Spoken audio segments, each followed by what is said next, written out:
ఏలూరు జిల్లాలో ద్వారకా తిరుమల అని పిలువబడే చిన్న తిరుపతి అయితే మేము వెళ్ళాము. దేవస్థానంలో స్వామివారి దర్శనానికి ఎంత సమయం పట్టింది, అలానే ఈ మధ్య కాలంలో దేవస్థానంలో జరిగిన మార్పులేంటి, ఏ విధంగా దేవస్థానం డెవలప్మెంట్ అయింది, ఇవన్నీ కూడా నేను ఈ వీడియోలో చెప్పబోతున్నాను. కాబట్టి వీడియోనైతే స్కిప్ చేయకుండా లాస్ట్ వరకు చూడండి. Hello guys, welcome to my channel ముచ్చట్లు బై చేబ్రోలమ్మాయి. మా మహా కూడా మీకు హాయ్ చెప్తుందంట, మీరు కూడా తనకి హాయ్ చెప్పేయండి. మీతో హుషారుగా మాటలన్నీ పంచుకునేదానికి నాకు కొంచెం ఎంకరేజ్మెంట్ గా లైక్ చేసి సబ్స్క్రైబ్ చేయండి. మేమైతే మార్నింగ్ పిఠాపురంలో ట్రైన్ ఎక్కాము. మా మహాతో జర్నీ అస్సలు బోర్ కొట్టదు. అలా ఆడుకుంటూ మాట్లాడుకుంటూనే గోదావరి బ్రిడ్జ్ వరకు వచ్చేసాము. గోదావరి బ్రిడ్జ్ రాగానే ఒక కాయిన్ తీసి గోదావరిలో కాయిన్ వేసి కోరికైతే కోరుకుంటాము. ఇలా మీరు ఎప్పుడైనా చేశారా? కామెంట్ చేయండి. గోదావరి జిల్లాలో ఎవరైనా ఇలానే చేస్తారు. మేమైతే జనరల్ లోనే వెళ్ళాము, కానీ ట్రైన్ అయితే రిజర్వేషన్ కన్నా ఖాళీగా ఉంది. తర్వాత ఒక 50-50 బిస్కెట్ ప్యాకెట్ సమోసా అయితే వేసేసాము. ఇది తినేసరికి మేమైతే నిర్దవల్ జంక్షన్ చేరుకున్నాము.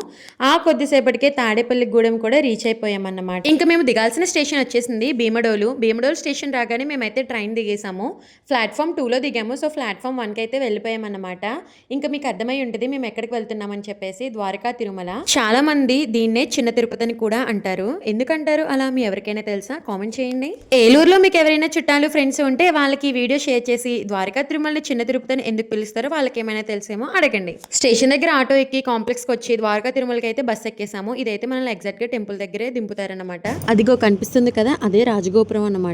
మేము ఇంకా కొబ్బరికాయలు తీసుకుని ఈ షాప్స్ అన్ని చూసుకుంటూ అలా వెళ్ళాము. ఇదే మనకి కనిపించే దక్షిణ రాజగోపురం. ఇక్కడ కొన్ని మెట్లు ఉంటాయి. ఆ మెట్లు ఎక్కితే మనం టెంపుల్ లోపలికి అయితే వెళ్ళిపోవచ్చు అనమాట. ఇక్కడ మనకి స్టార్టింగ్ లో స్వామివారి పాదాలు ఉంటాయి. అక్కడ కొబ్బరికాయ కొట్టుకొని ఈ మెట్లు ఎక్కి టెంపుల్ లోపలికి అయితే వెళ్ళొచ్చు అనమాట. మెట్లకు పసుపు కుంకుమ బొట్లు పెడతామని మొక్కుకునే వాళ్ళైతే ఇక్కడ కొబ్బరికాయ కొట్టయితే స్టార్ట్ చేస్తున్నారు. ఇంకా టెంపుల్ లోపలికి వెళ్ళిన వెంటనే శ్రీకృష్ణుడు అర్జునుడికి గీతోపదేశం చేసిన ఆర్ట్ అయితే ఇక్కడ వేశారనమాట. నిజంగా చూడడానికి అయితే చాలా బాగుంది. కొంచెం ఫ్రంట్కి వస్తే మనకి తూర్పు రాజగోపురం కూడా కనిపిస్తుంది. దాని ఆపోజిట్ లోనే పెద్ద హాల్ అయితే ఉంటదన్నమాట. ఇక్కడ మనకి విష్ణుమూర్తి అవతారాలన్నీ కూడా విగ్రహ రూపంలో అయితే దర్శనమిస్తాయి. పక్కన ప్లేసెస్ లో ఈ భక్తులందరూ కూడా రెస్ట్ తీసుకోవడానికి అయితే ఏర్పాటు చేశారు. పెద్ద తిరుపతిలానే ఇక్కడ కూడా రోడ్స్ అనేవి చాలా వైడ్ గా ఉన్నాయి. పెద్ద పెద్ద చెట్లతో ప్రకృతి అయితే చాలా అందంగా ఉంది. ఇంక ఇది టెంపుల్ బ్యాక్ సైడ్ ఉత్తర రాజగోపురం. యాక్చువల్ గా నేను ఈ టెంపుల్ కి నా 4th క్లాస్ లో ఉన్నప్పుడు వచ్చాను. అప్పటి నుండి మళ్ళీ ఇప్పుడు నాకు కుదిరింది రావడానికి. అయితే టెంపుల్ అయితే చాలా డెవలప్ అయింది అప్పటికి ఇప్పటికీ కూడా. భక్తులు బాగానే ఉన్నారు, కాకపోతే మాకు దర్శనం వితిన్ ½ an hour లోనే కంప్లీట్ అయిపోయింది.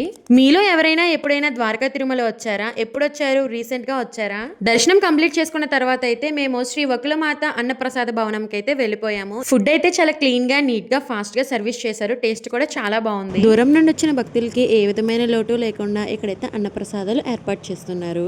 ఇంటి దగ్గర ఎంత బాగా వంట చేసినా దేవస్థానంలో రుచి అయితే మరెక్కడా రాదు. అదేంటో మా మహా అయితే దేవస్థానం దగ్గర ఫుల్గా ఆడేసుకుంది. తను పరిగెడుతూ మమ్మల్ని కూడా పరిగెట్టించేసేది అన్నమాట. చాలా బాగా ఆడుకుంది ఆ రోజు అయితే. మొత్తానికి మా దర్శనం అయితే చాలా సక్సెస్ఫుల్ గా కంప్లీట్ అయింది.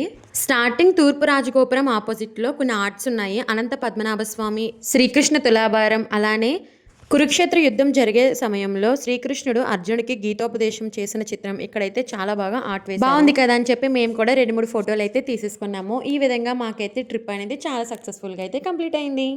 ఎలా వెళ్ళామో మళ్ళీ అదే విధంగా దక్షిణ గోపురం నుండి అయితే మెట్లు దిగుతూ వచ్చేసాము. ఆ స్వామివారిని తలుచుకుంటూ మళ్ళీ మాకు దర్శనం కల్పించి దేవుడా అని కోరుకుని బస్ అయితే ఎక్కేసాము. ఈ టెంపుల్ కి వెళ్ళడానికి మాకైతే అసలు ఎలాంటి ప్లానింగ్స్ లేవు. నైట్ అనుకున్నాము. ఇంకా నెక్స్ట్ డే అలా స్టార్ట్ అయ్యి వెళ్ళిపోయామన్నమాట. వెళ్ళేటప్పుడు ట్రైన్లో వెళ్ళాం, వచ్చేటప్పుడు అయితే బస్సులో వచ్చేసాం. ఎందుకు ఈ వ్లాగ్ ఎలా అనిపించింది? లైక్ చేసి కామెంట్ చేయడం అస్సలు మర్చిపోవద్దు. పక్కన ఉన్న సబ్స్క్రైబ్ కూడా కొట్టేయండి.